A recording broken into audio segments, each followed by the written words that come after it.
çətindir, mümkün deyil senle günləri unutmaq. Mənim sevgim oyuncaq deyil, olmaz onunla oynamaq. Sen giderken düşünmedi mən nələr çəkəcəm sensiz. Yarpaq tək solub ümidlər, qəlb daşa dönüb sevgisiz. Sensiz yaşamak ölümdür, bu hayat değil sürümdür.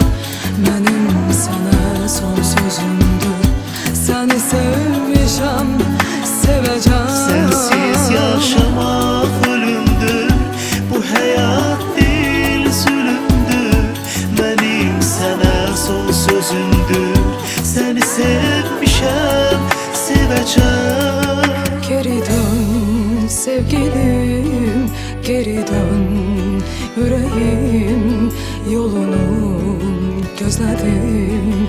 Geri dön, geri dön sevgilim, geri dön yüreğim, yolunu gözledim. Geri dön.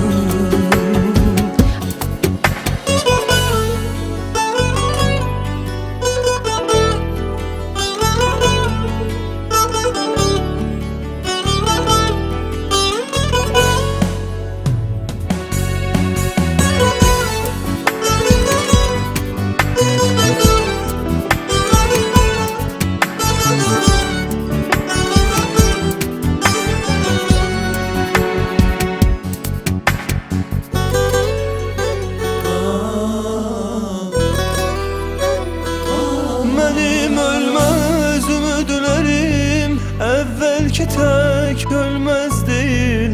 Artık sevebilmez kalbim, o özgesin seven değil. Ben seni itirdiğimi kalbime nece anladım.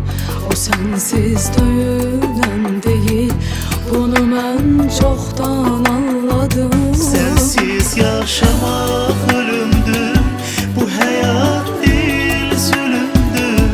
Benim sana son sözümdür, seni sevmişəm, seveceğim. Sensiz yaşamak ölümdür, bu hayat değil sürümdür.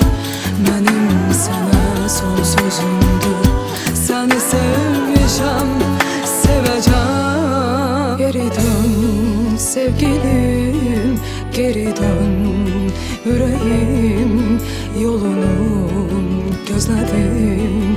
Geri dön.